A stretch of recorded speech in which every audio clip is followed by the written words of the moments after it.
Nashville is a bigger market with more resources, more equipment, access to LED walls, motor cranes, the whole thing.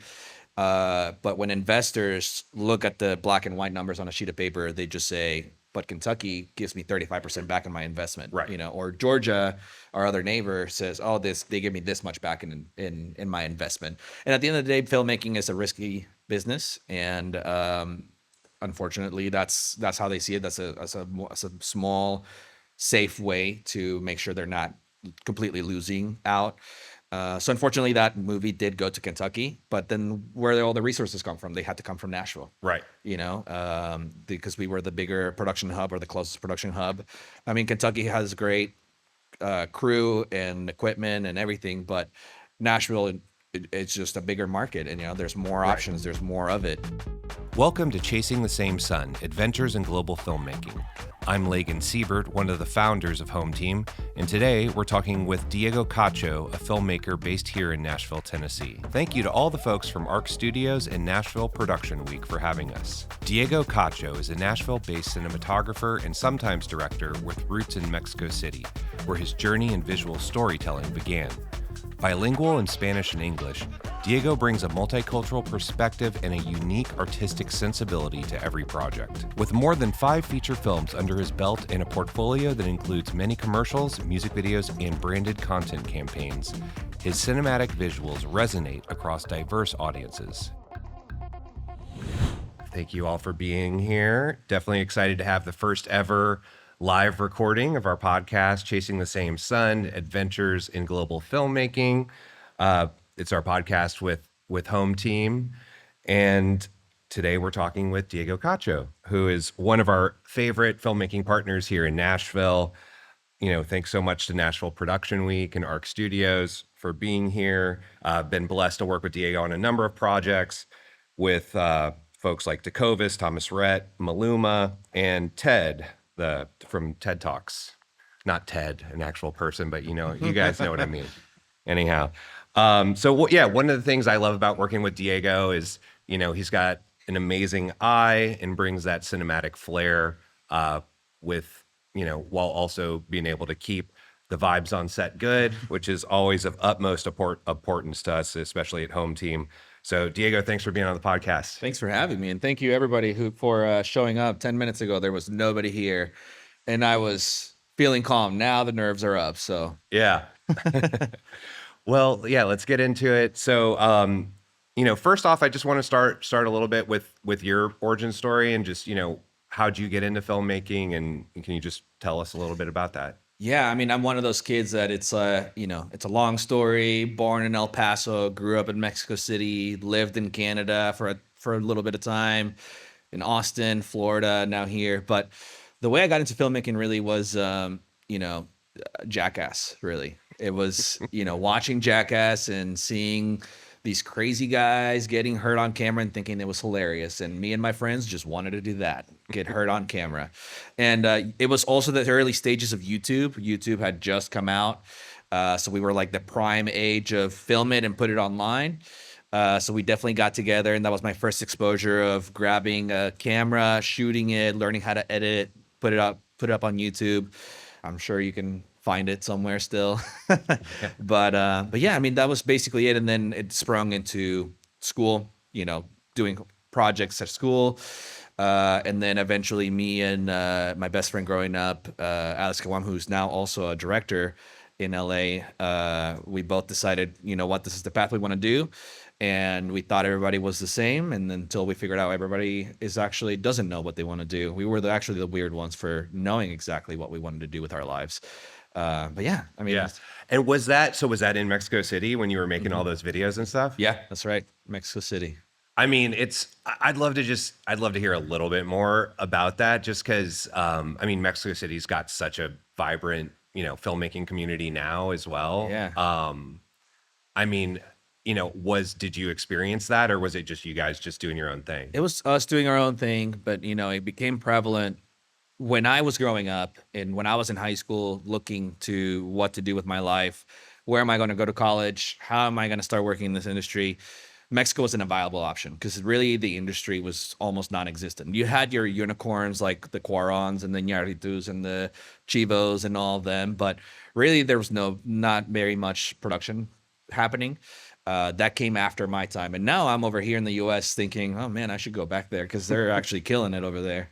Yeah. But yeah, no. So we came to the U.S. and pursued the Hollywood dream or whatever. Yeah. I mean, I think it's absolutely relevant. I was just, trying to remind myself of this with my wife and producing partner, Sandra Sampaio over here. Sandra has a long history working in the Latin entertainment industry. And she got a call from one of her old colleagues. They were looking for somebody to do a music video for Maluma and Karin Leon here in Nashville.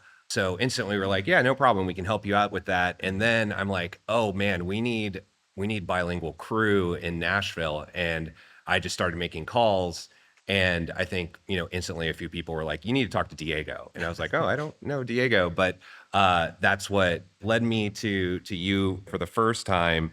And that was a great project. It's wild. That project was, I would say, in the old days, low budget music video, but these days, mid-budget music video.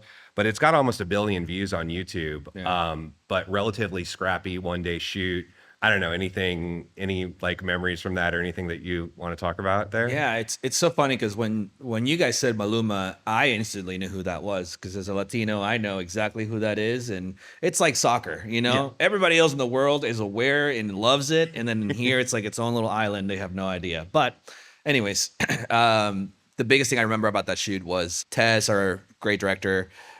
He works with Maluma's team, and he spoke no English, so it was up to me to interpret what he wanted in frame and talk to the extras. So my brain just kept switching lanes every 2 seconds. 1 second I'm talking Spanish with Tez, and then the next I'm telling the extras to do this in English. And at some point, I'm sure I started talking to you in Spanish. And Yeah. by the end of the day, my brain was totally fried from all Yeah, that. I agree. You, Sandra, and then me, half as like a Spanish speaker, we're the translators in addition to every other job on set. I mean, I have to think about it, but I think that's the most viewed project I've ever worked on. I think it's got almost 900 million views on YouTube, which is kind of wild. And we, shot it one location in East Nashville, but it looks beautiful. So Yeah. it was definitely a fun one. How has your background, like being bilingual, multicultural, how has that informed your filmmaking career, being able to work in so many different countries? Yeah, I mean, I think being from a different country does give you a different perspective, does give you a different appreciation for other people's cultures and way of thinking. It's so easy to get wrapped up in this. The US is massive, it's huge, and it's so easy to get trapped in, okay, everybody is on, when they're on riding in the subway, they're just on their phone, and then maybe some other country they might just want to like talk to each other or something, or for example, like dinner's done by 7 o'clock. We're in Spain, they might be going until midnight or 1 o'clock. So, I mean, it's giving me a different appreciation. And I think what's helped is navigating those cultures when working and having an understanding and walking in with openness and being like, I'm not here telling you how to do things. I'm here to absorb whatever you guys are already doing. But yeah, I mean, the reason I've traveled though is just I've been lucky. I've just been lucky to be partnered with great production companies and producers and directors who just took me on these adventures. So, yeah. Yeah. I mean, maybe talk a little bit more about that because I think, I mean, I kind of mentioned it before, but like, I think one of the things that, some of my favorite cinematographers are really good at is being able to, find these magic moments on camera, while also keeping the people in front of camera relaxed and at ease. And I mean, I think it kind of relates to what you're just talking about, but like, I mean, you tell me. Yeah, I mean, it's empathy, and it's keeping, your peripheral view open and being aware of a situation. And especially, for example, like if you're doing something sensitive, like let's say a doc interview, and you feel like an emotion is about to come out and happen, and just being aware and ready for it, whether that is of understanding on being like, you know what, we're pushing it too far, let's reel it back. Maybe that's not this project where we want to show tears, or we want to push a subject too far and put them in a corner where they don't want to be in. Or maybe they are ready to just let it all out on camera. So it's really just empathy. I think honestly, camera and lighting is obviously half the work. The other half, is a lot more directors is just being human. Yeah. And not just with talent, but also with directors and producers and everybody. Yeah, for sure. I mean, at Home Team, we're all about, if y'all don't know, we're fully global remote production company with a network of, thousands of vetted crew and filmmakers all over the world. Curious how, so how does location inform your work? I mean, when you've shot in so many different places. Even yesterday, you're shooting at a rodeo in Houston. Yeah, I mean, yeah. maybe just talk a little bit about that. I mean, I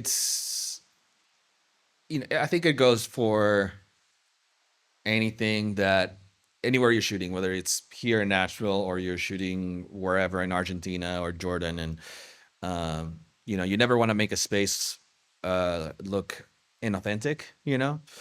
um, like for example, we've shot, I did a little short with my buddy JT, a short doc in India, and it was all about embracing it, and all the color and the lighting, the environment, not trying to hide or making it overly pretty or overly grim.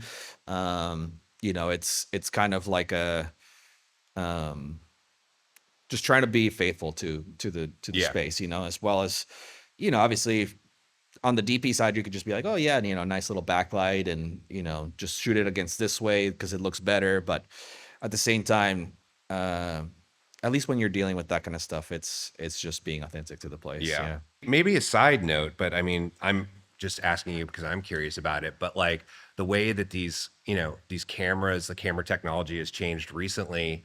I mean, and again, I don't spend as much time on set as I used to, but to me, it feels like there's, with these modern cameras, like you really don't need the light as much. Hmm. And it's more about just like, shaping the light instead of just trying to blast everything with like Yeah. Hollywood light. I mean, Yeah. am I Totally. crazy? I don't know. No, no, totally. I mean, I think it's gotten easier and easier to do that.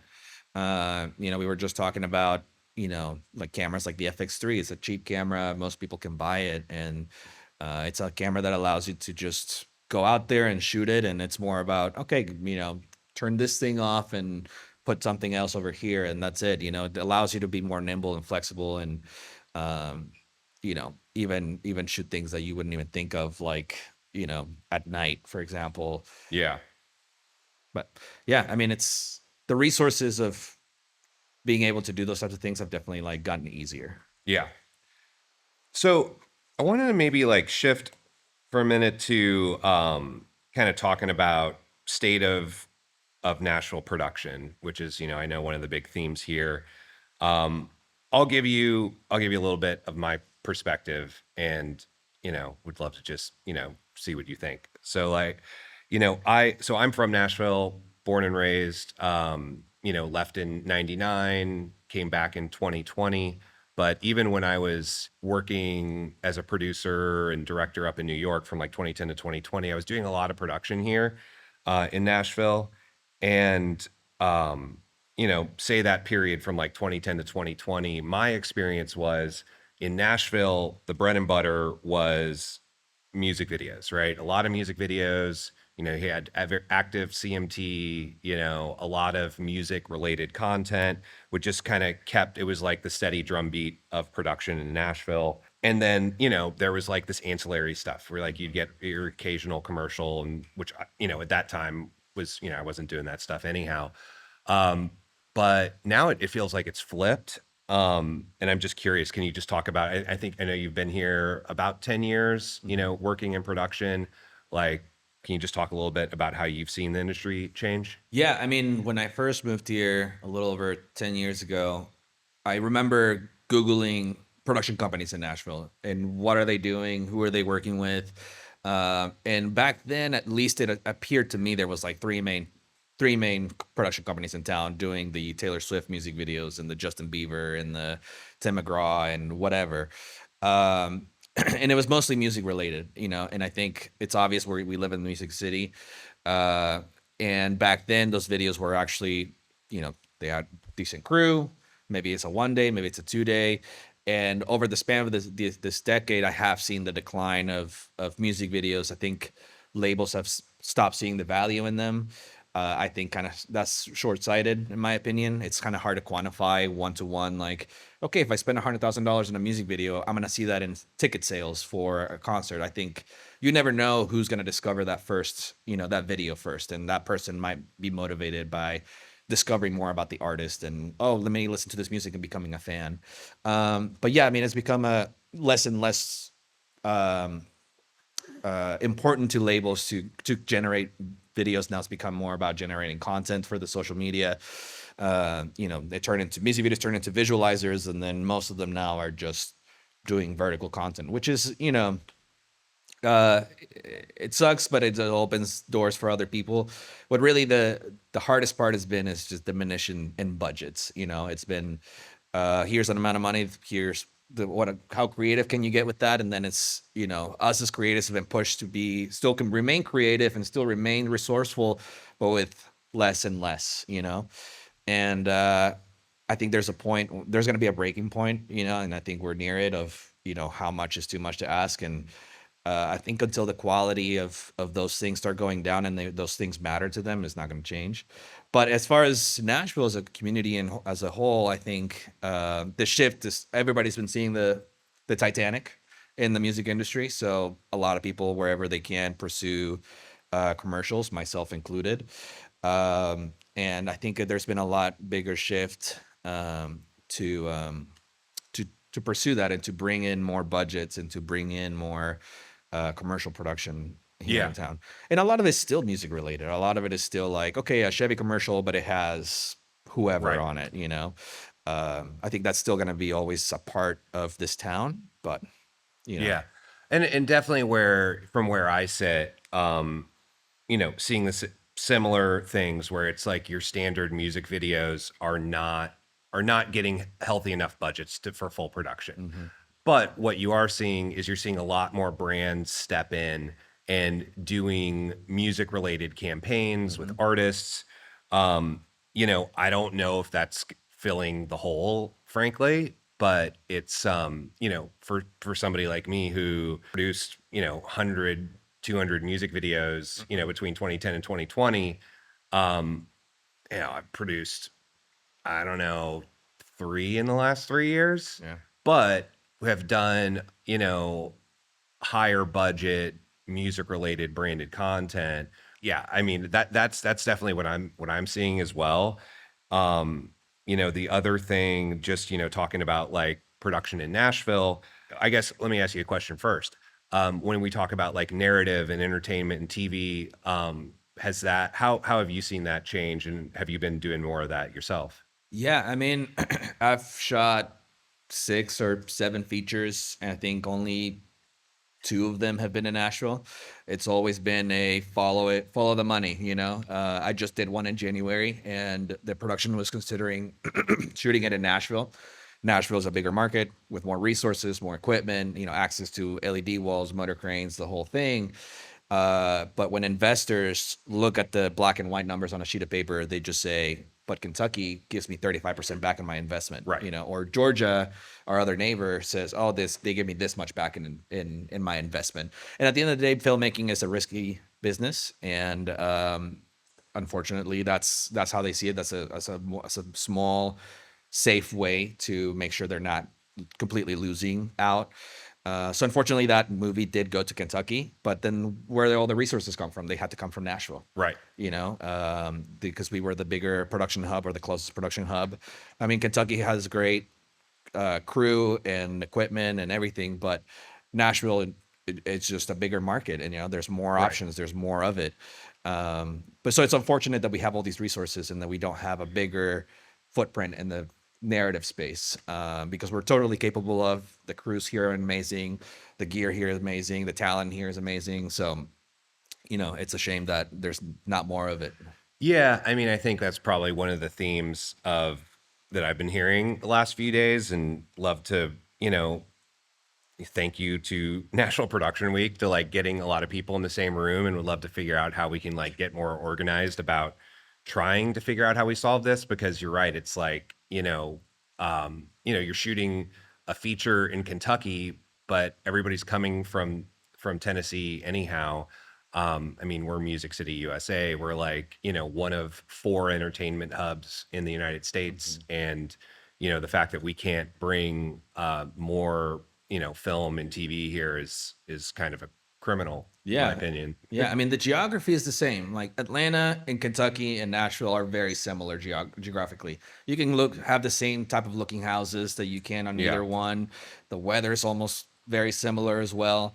Um, so really, there's no reason for us to not have it other than just our local government. Yeah. I mean, I'm curious that we're talking about just like different types of work that you spend your time doing. Can you talk a little bit about like, positive and negatives, like from, music content versus features versus, commercial and branded content? Like, I mean, just personally, like what do you like doing the most, or what's the positive I negatives mean, there? I think I've grown to love commercials. I think that's my bread and butter. I think that's something I never want to stop doing. But obviously, like every other creative, we all got into this business to make movies, and I think as I've grown and matured, and my family has grown and everything, to me, where I am at now is if I can do one movie a year, I'm happy. I got my creative itch.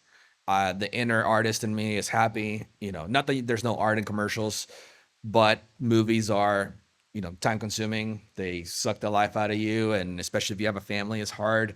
Especially we have to travel out to do them. So commercials have really become really really my passion for that matter. And I think it's great to also just see it from a different perspective, like see a brand and how can you add something to that brand. And director, you get to work with a lot more different directors and how do they each like to work and their visions and whatever. So I've really liked the shorter term turnarounds in all these projects. Yeah. And what do you think, like, I mean, I have some ideas on this, but like what if you're like talking to a director, or like frankly like pitching yourself to a company, Mhm. like what do you think you bring to a set for like a commercial project? Man, I don't know.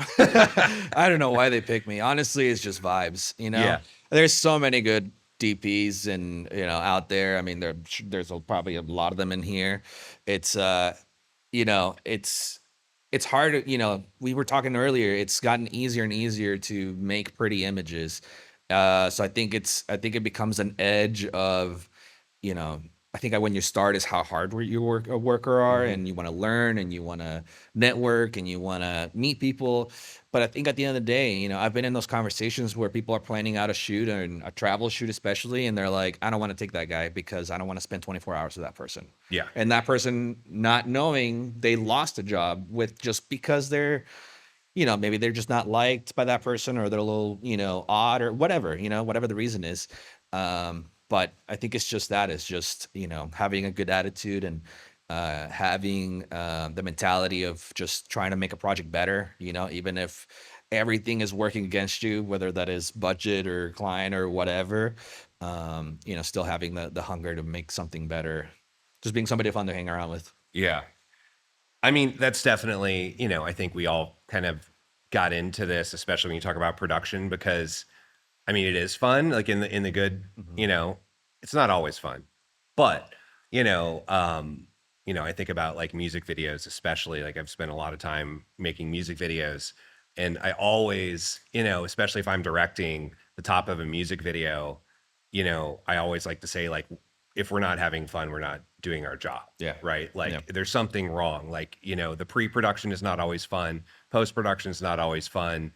At least for me. But Yeah. Yeah. but like if you're when you're on set, it really should be fun. I mean, I think on that end, And at Home Team, we really love to try to make sure that we're treating crew and our filmmakers right. I'm just curious, like from your perspective, like talking to like producers, like myself or other producers, like what do you think producers can do to make sure that our sets are like set up for success and not miserable places to be? I mean, I think first and foremost, take care of your crew. I think that's number one. Make sure that they're happy. It's just even the small things like coffee, huge, right? Uh, Good bathrooms, breaking lunch, good working hours. Knowing that you are treating them like humans and they're not just like here to just break their backs and then okay, cool, see ya. Thank you for doing my shoot. I'll pay you in forever. Right. Um, that's the thing. I mean, to me, my dream scenario is that we can all, as an industry, nationwide, work towards killing the 30-day invoice thing. Yeah. Because what plumber comes to your house, fixes your bathroom, and then say, "Okay, thank you for fixing my bathroom. I'll pay you in 30 days." They will tell Yeah. you like, "Nope, absolutely not. I'm not leaving without my paycheck." But that's just me. But yeah, no, I think honestly, and then on the more to your question and just more of a serious answer. Um, I think it's also just listening to the crew. Hmm. If a key grip is saying, "Hey, I really need this to make the thing that you want me to make better," it's just listening to them, and Right. trusting them and trusting their expertise. And same thing that goes for an AC, that goes for a PA, that goes for whoever. And I know it's hard from a producer standpoint to be like, well, if this thing that they're asking is an extra $200, but it's sometimes it's quantifying how much is that going to be important Right. to the overall project, because really all we're doing here honestly is we're trying to make whatever we're working on better. Right. And we're none of us are doing this because we're all doing this because we love it. We all doing this because not just for a paycheck, because we all grew up wanting to be a part of this industry. There's much better industries that pay a lot better that we could all be a part of, but we all withstand 12-hour days. We all withstand long periods of payment just because we love it. And I think when somebody says, "Hey, I want to help you, but this is how you need I need help," it's just listening to them. Yeah. I mean, I and I'm not saying I have all the answers, but on this one specifically, I always try and hold like 5 to 10%. Hmm. So for those asks, because they come, right? They always come where Yeah. it's like, oh, this thing is unexpected and we need it. And you can't always go back to the client and ask for it. So I think, you Totally. know, I mean, that's definitely a lesson learned over time that you gotta Yeah. save some money to Yeah. like because those requests are gonna come every time. Yeah. And I mean, I feel for producers, you guys are stuck in the middle, right? The client is the one providing the money, and sometimes the client is the one making the changes that compromises the project and makes it Hmm. harder for everybody else. And you guys want to keep the crew happy, and you're stuck in a hard place, where you want to please both ends, and sometimes you can't.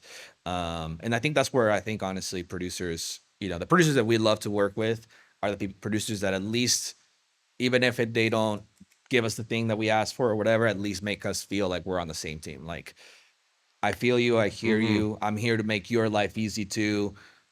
This can't happen right now, but tell me, like, how do we come up with option C, option D, whatever? I think Right. that's the biggest thing. Yeah.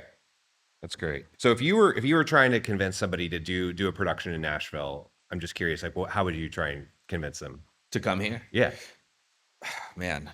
I mean, I'll just give you the same example that from this movie that I was trying to push him so hard to move here.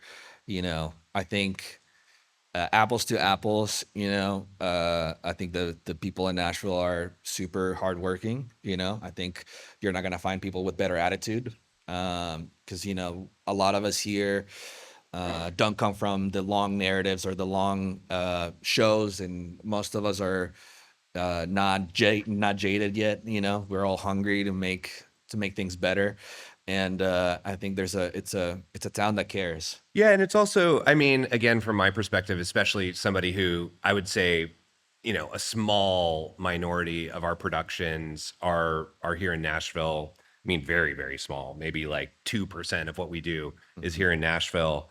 I agree 100% with what Hmm. you just said, Hmm. and it's, but also, um, to me, there's like this sense of, crew in Nashville, filmmaking in Nashville, everybody kind of wears multiple hats and can be like a little bit more flexible, is used to working with, you know, a 6-person crew or a 10-person crew. Mhm. I don't know. Does that kind of ring true to you? Yeah, no, totally. I mean, I think it's a different mentality. You know, obviously, it's some other towns like New York or LA are very much union towns where Right. I am an electric and all I touch are the extension cords and the lights. You know, and this is a town where we're not afraid of like, okay, I'll jump in and clean what get that water bottle up or move this trash can because it just needs to be done. You know, Yeah. I think that's totally true of Yeah. this I've town. definitely, yeah, I mean, I've definitely been yelled at for like, trying to like help out and like move a C stand out in LA. Hmm. And Hmm. like, they'll like, I get like barked at and like, oh man, I was just Yeah. trying to help. Yeah, and sometimes, it's like, "Oh, I was there for a reason," or safety, whatever it is, Right. but, I think at the same time, if you're making a company move and it's all hands on deck, like, everybody's gonna love and appreciate Right. the help, and everybody's willing to help, you know? Yeah. I guess just broadly speaking, this podcast is called Chasing the Same Sun: Adventures in Global Filmmaking. Any of your favorite adventures from, your filmmaking that you'd like to share? I mean, I've had, the amazing luck to go to crazy countries, like, in places that are incredible that I would totally pay to go. One that comes to mind is, I went to, Jordan. And it was one of those where it was a small crew. It was four of us, and I was going in as the production company rep, and I was the first AC. It was back when I was ACing, and I was also the second AC dumping media, and I was also the sound guy, and I was also the key grip. And we're traveling with 30 cases, across the world, literally. And then, Jordan, because of the situation where it is, we are flying in with drones, and as soon as we land at 2 a.m., there's a general waiting for you, and say you got to turn that drone over and sign your life away, and because we can't fly this. You tell me where you want me to be, and I'll show up at your shoot time at your day in the middle of the desert, and hopefully I'll give you your drone back so you can shoot, and then you have to give it back to me. Yeah. It's just one of it's just kind of a crazy experiences like that are uh they're different, and but they stay with you, I think. Yeah. I have to So I have to share a story based on that, especially since we're sitting here. So the one time I did a production here at Arc Studios, it was we were doing a music video for the film Journey to Bethlehem, which nobody fact checked me on this. I think was shot in Jordan. Hmm. I think. I might be totally wrong though. Anyhow, point is it was shot in the desert. And so we were trying to replicate that scene. And so we brought in like 5 truckloads of sand and filled up this stage here with sand, and then had the background as like the Jordanian desert for this music video to accompany the film. But all to say is like I think that's what I love about this as well, is like, I think my worst fear growing up is to like be stuck in a cubicle somewhere. Yeah. And so for, all the good things, bad things about working in production, uh for me it's like that's the best part is, Yeah. Just just waking doing up wild and things. yeah, waking up in a different place with different people every day. I mean, that's why you do it, right? If you just did the same thing over and over, you'd just be miserable. At least I would be. What are some of your future goals for filmmaking? Ah, man. I mean, I have short-term goals, within the next hopefully 3 to 5 years. More than anything, it's not necessarily like, oh, I want to do an Oscar-worthy movie. I just, I want to work in certain bracket of budgets, Mhm. or I want to do a commercial that is more of a national kind of uh, Campaign. yeah, Yeah. campaign. Thank you. Things like that. I think it's just baby steps. Right. I'm trying to just take it one step at a time, and if I can still create art and do a movie here and there, amazing. And I still pursue that. If there's a world where I can, uh, do commercials and movies that can pay for a living, amazing. I want to have my cake and eat it too. But I think for right now, I'm just focused on meeting new creatives, new directors, new production companies, new agencies, more collaborators and people Right. to, know and make hopefully friends, Yeah. as well. Well, yeah, hopefully we can work on an F1 job together too. Oh my God. Okay. Speak about a dream. I love F1 and I know some people here do too. So yes, absolutely. That is number one. Now that you say it, that's what I want to Okay. Yeah. do. We'll wait. We've done two so far, so far with Meta F1 campaigns. So I'll let you know next time we get the ring. Yes. What is it do you think like you've mastered, and what do you think you're still learning? I don't think I've mastered anything. I've mastered tying my shoes and waking up and taking a shower every morning. I think it's one of those, I always see this as like, you can never master anything. You're always going to learn something. And the moment you think, there's a new toy that come out and there's a new way of doing it and AI is a new thing. And should we be learning that? Should we not be learning that?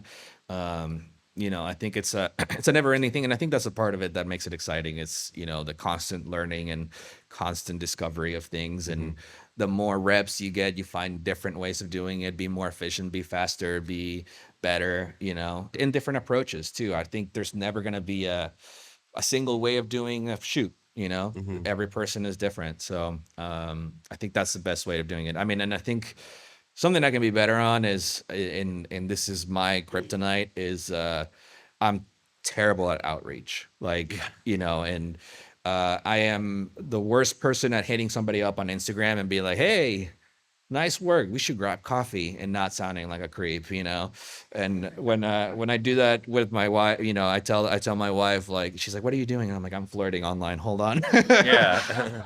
I'm just trying to get a coffee date really quick.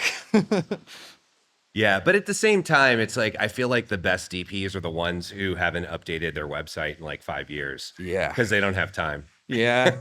Yeah. I mean, I try to do it once a year, to at least to try to keep up with it and remember that it's there. Right. Um, Actually, I do have to ask, have you messed around with AI? Is there any way you're using it? Yeah, I mean, honestly, you're seeing it more and more. I mean, Yeah. it's creeping in a way, in the sense like you see it in treatments. Like almost every treatment now has AI, Yeah. and even whether it's just to like, hey, this is a general idea of the tone and vibe, or here's a shot very specific, or Like the hey, storyboards, yeah, right? Like, exactly, yeah. exactly. Like, hey, we're shooting a commercial for this can, and I just want to show a, elderly woman holding it in a lake, and you just generate it. Right. Just as a pre-visualization, I have buddies who are working in AI agencies as well now. And I think the way I see AI really is, it's gonna come. It's never gonna replace us. I think what it's gonna turn into is a lot of production supervisors. I mean, post-production supervisors. VFX soups, being like, hey, we want to shoot a Nike commercial, and we want the shoe to be doing this crazy thing. And a production supervisor will be like, okay, I know I need this real life element. We still have to shoot in a studio or do this, but we know later on we can change the color of the shoe, or we can change the background or whatever it is. And this can be done with AI, and this other thing needs to be done still composited in. Yeah. I think at least for now, the next couple of years, I think that's how I see it playing as, is just falling more onto the post-production side of things. Yeah. And I'm sure there will still be people that will try to do it all in one. I don't think it's there yet, but who knows? Maybe. Yeah. I mean, from, majority of the work that we do is very much like real people, human first. So, Mm-hmm. I don't think that's being taken over by AI anytime Yeah. soon. I mean, documentaries are never going to get replaced by AI. Right. You know what I mean? There's certain movies and emotions and things like that that are never going to get replaced by AI. And I think that us as humans are really good about catching that, and realizing when something is fake, off. and then Yeah. there's not a true emotion on something. And I think that part will still exist, but I think it's short-sighted for us to not learn it, at least. Yeah. To not at least be prepared for the future, to not at least understand the tools, because I think that's what it is. I think it's a tool. Right. I've done whatever I can in my spare time to try to learn it and try to understand it and work with it. Even if it's for my own purposes, again, to like create mood boards and create tones, and and even still, it's really hard to get an exact thing that you want, but it's at least a starting point, at least something for somebody to look at and be like, oh, I see, I understand. the journey we're going down on, and then this is how we make it better in real life. Yeah. So, one question I always like to ask is, what's one piece of advice you would give yourself as a, filmmaker starting out 10 years ago? Woof. I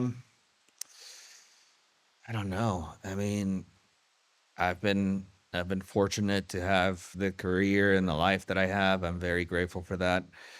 I mean, the only advice I would do is, not take things so seriously. And I still struggle with this every day, just like anxiety of, when is the paycheck gonna come in? When's the next job gonna come in? It's an awful mental sickness that, I think a lot of freelancers like myself suffer through, especially in these months between January and April. Is, when is that work gonna pick up? Who did I piss anybody off? And, I think and I tell this to myself now, and even though I probably don't follow my own advice, but my buddy Ben Skipworth just told me this is, take this as an opportunity to, you know, to do something with that time, whether that is to learn something, whatever. For me, it's being with my kids. Right now, they're young, and enjoy them as much as I can. And sometimes it's hard because that thing behind the, in the back of your head is going to still tell you, like, check your email, make sure a new email didn't come in, or hey, you should email that producer or director and maybe grab a coffee or something just to try to keep the ball rolling, but also try to be aware of where you are and what you're doing. Great. I mean, I just got a few quick fires and then we can wrap it up, and also totally fine to pass. What's your favorite new film or show? Oh Lord. I'll say this because I just saw it. I rewatched it recently. One Battle After Another was amazing last Yeah. year. Favorite movie of the year.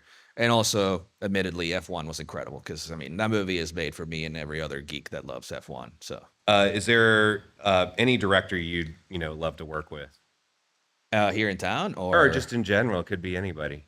Jesus. I don't know. Just, I'll say the heroes that I will probably never get to work with, the Spielbergs, the Tarantinos, Yeah. the Denis Villeneuves, all those, honestly, anybody who's also a good human that I would love to work with that person. Yeah. Any new piece of gear that you're like really in love with? Uh, I mean, I'm so late to the FX3 party. I did not use that camera until last year, and now it's on every set. But no, I mean, I don't know. I mean, I'll double click on FX3 though. Yeah, I will yeah. say, like, I feel like as from a producer standpoint, like sticking an FX3 on a gimbal on like every single job Yeah. is like the lowest cost way to like Yeah. cover your ass. I mean, as far as shiny toys, I mean, don't get me wrong, I love working with motor cranes. Anything cars, Yeah. I'm there. I love getting in that thing and just having Yeah. fun. So, Next big filmmaking adventure, anything on the books? no, I just did a movie in January.